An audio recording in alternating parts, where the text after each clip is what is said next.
When called for duty, the Army National Guard stands ready. Citizen soldiers that could be your own neighbors, your friends. They could live down the street from you. They're called up when the state or the nation needs them. They are always standing by. Welcome to Stars of Service on Queen City News Plus. I'm Brian Christensen. One of the most amazing things about being in the service is it's a small world. And you're going to run into people you've seen time and time again in the strangest places. And one of the people I ran into a lot, Staff Sergeant Leah Gutierrez, and she currently works at Purple Heart Homes. She is a retired Army Staff Sergeant. She was a military police, how do I say that? Military police officer. Right, exactly. There you go. You were also assigned in the engineers, so you Yes. kind of did a little bit of everything. Yeah, after 27 years, you kind of do a lot. Right.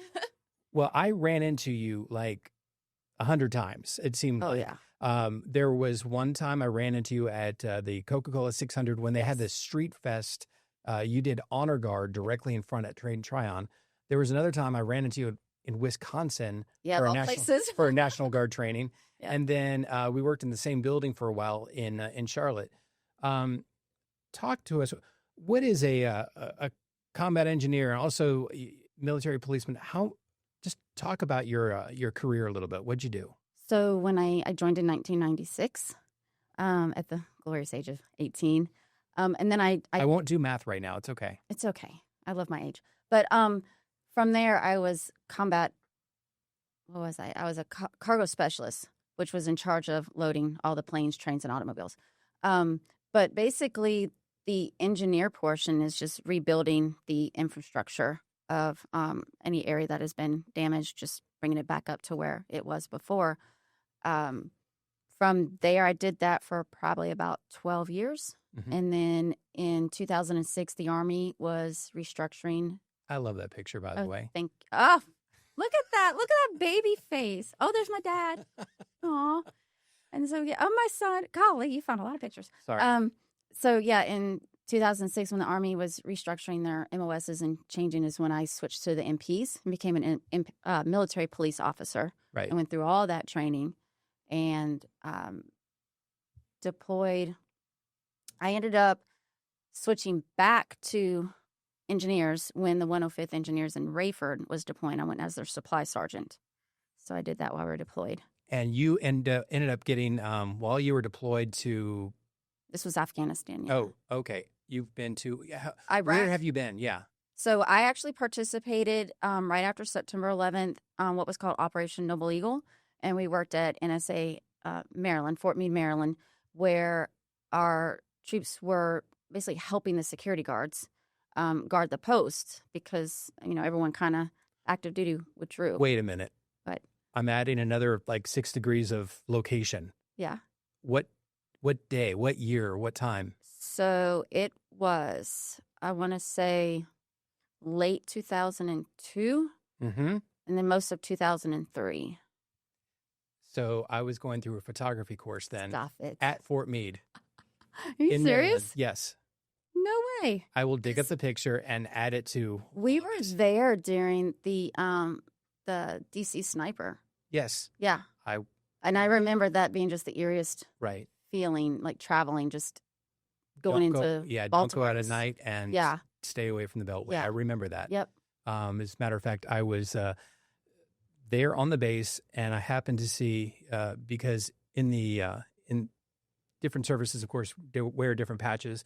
The Army wears a lot of their different unit patches, whatever, Right. on their shoulder. And I was at a restaurant there at Fort Meade, and I see the little castle with the volleyball net. Yeah. And I'm like, That's, I know that's, that That's one. a bridge, but yeah, it's okay. Okay, well, thanks. But I'm like, are you from North Carolina? And the soldier said, yeah. And I struck up a conversation. He's like, come on out and take pictures of us helping at the gate and everything. So, Yeah. yeah. That was Okay. nice. That's kind Small of crazy. world again. Very, Didn't very even small know that world. was happening. That is, that I'm going to have to add that picture to the entire thing. Yeah. So, you were telling me all the different places you've been deployed. What was the hardest one? Wow. I It wasn't hard, but I think Iraq was probably my hardest when we were in Anaconda. And there's like a picture where you saw us with little girls. Right.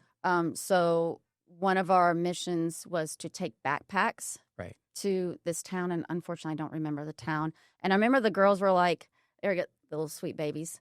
I was with my dad right before I deployed. But I remember them like, because I'm freckled and I wasn't wearing that. They were like trying to like rub my skin and was just like trying to touch my hair. And look at that baby face. Good gosh, bringing up the past. But unfortunately, we went there and then we found out the next day that because of our presence in that town, that the insurgents came and bombed the place. So with that happening, I think that was my hardest was realization of where I was. Like you're trying to do good, but yet you're still fighting evil. And I think that was just emotionally the hardest one I had. What were the days like directly after that? The unknown. It really was like you would travel and didn't know what was happening. I mean, I think that was the realization that, holy cow, we're in a war zone. This isn't just a humanitarian act that we did, previous years or previous deployments. We went to Marshall Islands to build a youth center. Like this was like real world, like anything can happen. Watch your back, anything on the road. I think this was also the time when insurgents were putting piano wire across bridges. And so the gunners, unfortunately, were, hitting that. And so there's just that realization that, you're not in Kansas anymore, kind of, so to speak. Right. And especially being in my early 20s and never leaving home. That was just a couple years ago. Yeah. Yes, thank you. I like that. You've been through a lot. Yes. Yet you've got this amazing smile on your face. Where does this You've been through a lot of different courses. You've been through a lot of different training. Was one of those like a resiliency training or what? It was, but I was thinking on my way up here. I have a friend that I've known for years, and when I told her, I was like, "Gosh, I'm getting deployed again," and I told her it was Iraq, and she said, there are people that never leave the town they grew up in. They never leave their zip code.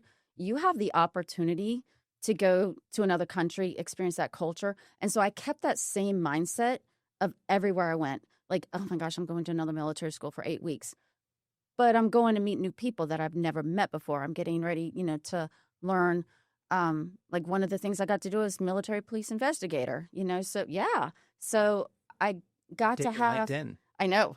So I think having that mindset, it's all on how you make it, is what I guess kept me kind of going. It was just, it changed. It was like, I hate to say embrace the suck, but it was, The T-shirt, yep. Yep. So I think just changing your mindset of not everyone gets to do what I got to do, that it was an experience, it was an opportunity, and just seize the moment and take it and run with it kind of thing. Wow. Yeah. So with the Afghanistan deployment, or was it the Iraq deployment that you said that you got a special type of award? Afghanistan. Oh, okay, yeah. Yes. So while I was in Afghanistan, unfortunately, I had an injury that I had to go to Qatar for surgery. And when I came back, they had another supply sergeant in my spot, which is protocol. And because of that, instead of me taking back over what that soldier had already done, they moved me to RC South. It was actually J4, so it involved... So RC, I'm sorry, Regional Command There South we go. of Yeah. Afghanistan. Yeah. The southern region of Afghanistan. So Okay. the whole regional, with the Navy, Seabees, the Navy Command, and then I think there was some Air Force, and then, of course, the Army. And I was actually in the J4, which I think means joint, but it's the 4 section for logistics. And I was the NCOIC of RC South. So I got to, again, travel to different camps, find out how the soldiers, Marines were living, address any needs that they had. I mean, some of them just wanted cots, just small things like that. And so because of that, the naval commander awarded me the Navy, I can't even remember, the Navy Marine Corps Commendation Medal, which I found out is really hard for Marines to even get. That's amazing. So, yeah. That is so cool. Yeah. Can you stick around for a few more minutes so we can talk a little bit more about course. some of these amazing trips you've been on? Yes. This is a lot today. You're watching, you are fantastic, by the way. You're watching Stars of Service on Queen City News. We'll be right back. Welcome back to Stars of Service on Queen City News Plus. I'm Brian Christensen. I'm talking to one of my fantastic friends that I've run into like a McBillion times. Staff Sergeant Leah Gutierrez. I've run into her, Wisconsin, Charlotte. Apparently we were in Maryland at the same time too. Yeah.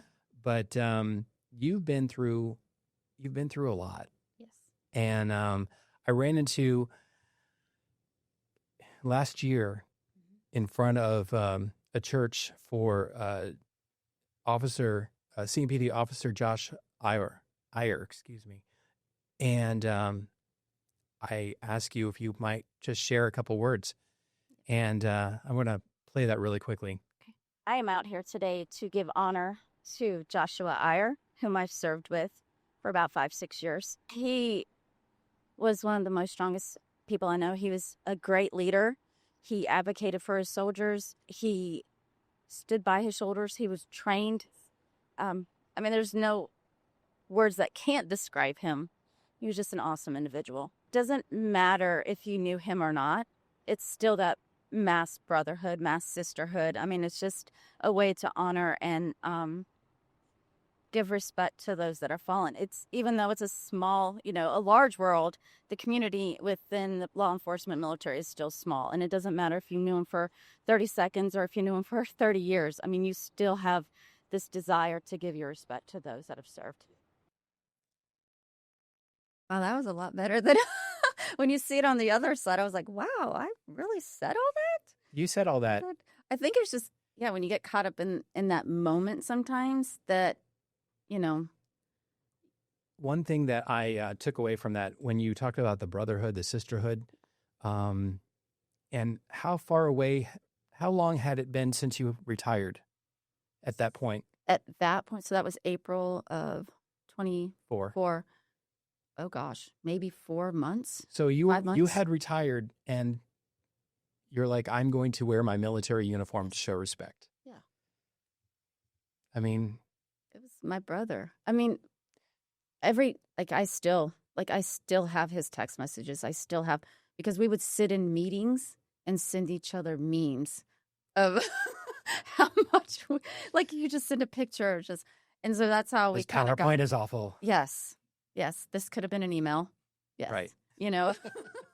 Kind of thing, but that got through. But that was just the humor he had. And the one thing that I admired the most about him was his commitment to his family. Where we drilled in East Flat Rock, and of course he was from Concord, and so he would drive that hour and a half home every night. Even if we didn't get released from duty till 7, 8 o'clock at night, wow, he was driving back home to see his wife and son, and then the next morning he was right there at 8 a.m. Mm-hmm. And so it was just, he was committed to everything, his officer work, his military work, his family. He was just an incredible person all the way around. You described him so well, and like I said, the bond between, I don't want to say people in uniform by any means. You can have that brotherhood, sisterhood anywhere, but you embodied that, and you were an example of that, and that was so not just respectful to see, but just so incredible and so honoring, I guess, is probably what I'm trying to say. With that kind of emergency management community, where the military, fire department, law enforcement, it's one of those jobs where everyone has your six. Right. It doesn't matter, the different branches. It's just like that protective desire that, despite who it was, right, you know what they went through. You understand the sacrifices they make, mm-hmm, and so you still want to honor and still want to show appreciation and respect for that person and what they went through. I've got one other clip I want you to listen to. So also you are part of Purple Heart Homes up in Statesville, and we're going to talk a little bit more about that after the break. Okay. But I want to take a portion of your podcast that you guys Oh my actually gosh. do. And you're fantastic. You're Thank like, you. wow, I'm gonna hire her to be like a news anchor or something. But it's a quick little soundbite between you and what's his name? Devin. Yeah. Devin. And but anyway, let's just take a quick listen to that. I mean, I don't think a lot of people realize the survivor's guilt behind it. Absolutely. When you lose someone like that, why not me? Yeah. Why them? Mhm. Why not me? And that's A lot of us. Wow. I remember that. I watched a few of your episodes. Yeah. That line right there hits a lot of us.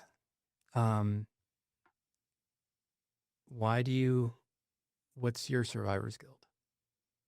I think when I was talking about that was right when Afghanistan, it was recent, got 13 soldiers were killed during a bombing when it was like when they were trying to.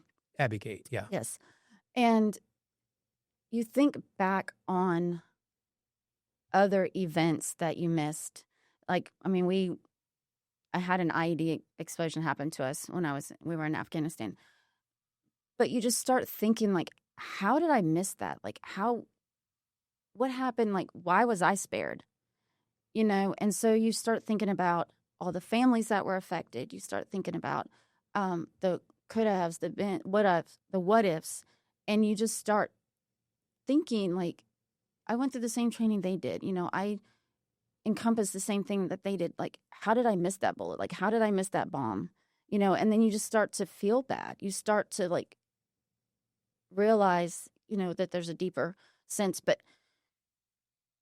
I think that it's just more of a survivor's guilt is exactly what it is. It's like, why did they have to go? Like, why was it them? Like, what, you know, and you just, unfortunately, you start questioning your faith. You start questioning the what ifs. You like question, why is evil happening? You know, and it's hard. It's heartbreaking. It really is when you go back and think, like, how many flags did I have to see leave Afghanistan? Like, yeah. I didn't even know these people, you know, that got killed in combat. Like, and you're just standing there in front of their boots and their weapon and their Kevlar, and you're just giving them their final salute. And then you're on the flight line watching 10, 20 caskets get loaded into the plane with flags over them. It's like, how many more do we have to see?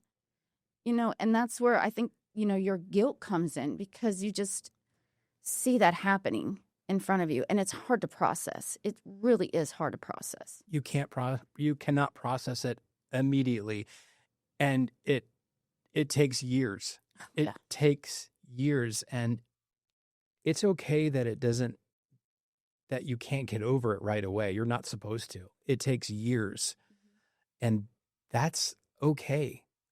And you're here for a reason, and you are where you're at for a reason, making a difference every day for these veterans who need accessible entryways into their homes, whatever the case is, helping in the communication of all of that, what you do.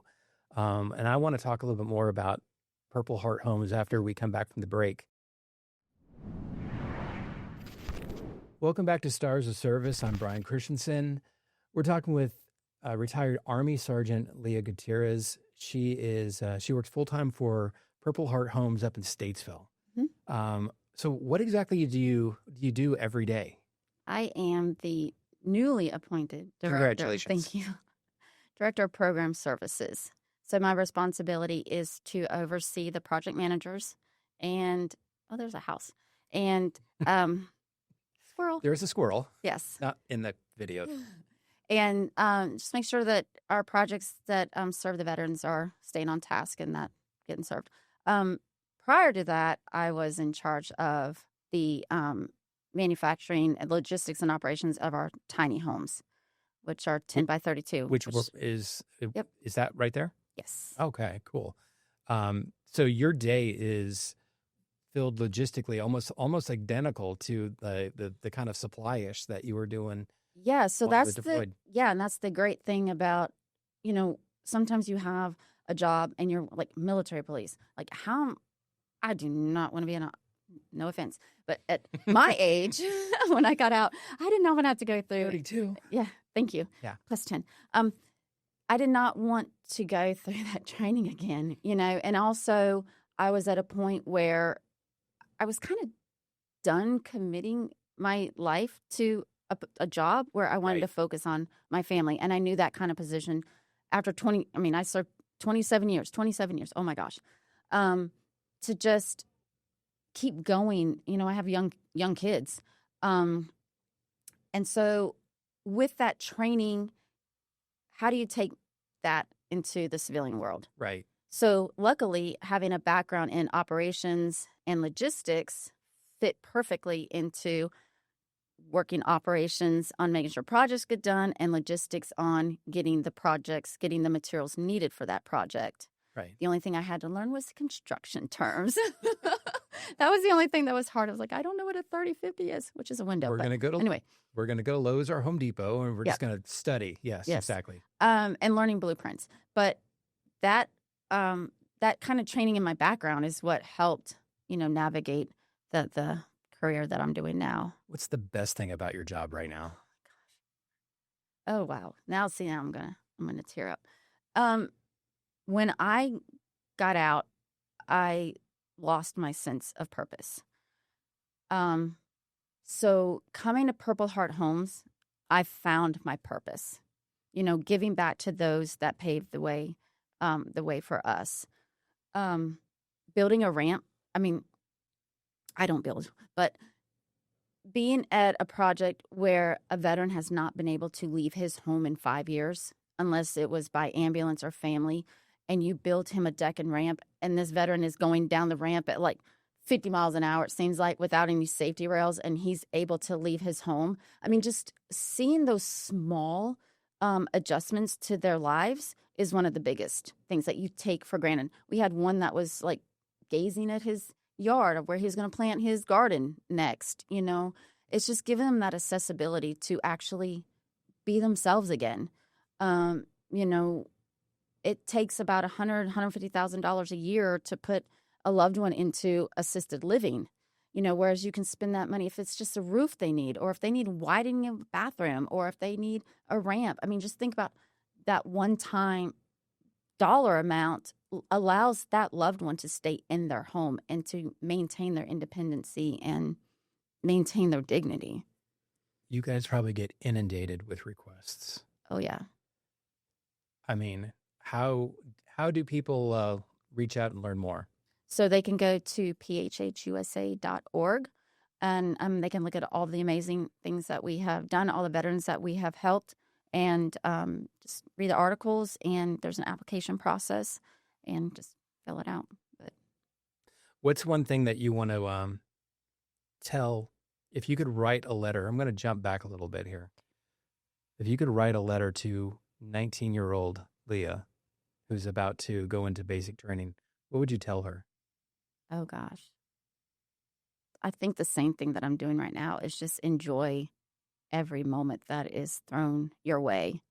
Don't get hung up on the little ankle biter issues that happen, but just enjoy everything and realize that you have an amazing opportunity to reach out to people, to connect to people, to share your story, and continue to be yourself. I think that is the one thing that I have done, was maintain who I am and not get caught up in worldly events or, mainstream media, whatever. It was just staying true to who I was and not even worry about what people say about me or whatever they think. But that was just enjoy life. Just take it one day at a time and just remember your purpose that you were put on this earth was to serve. You joined the military to serve and protect.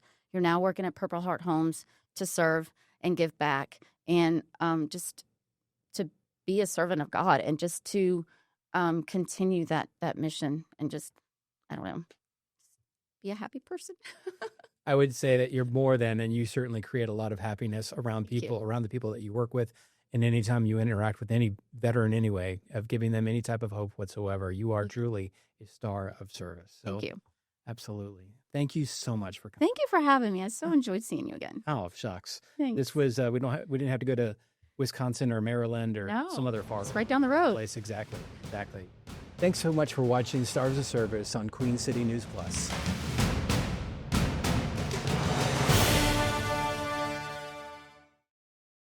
Queen City News Plus. Just search Queen City News on your smart TV's app store.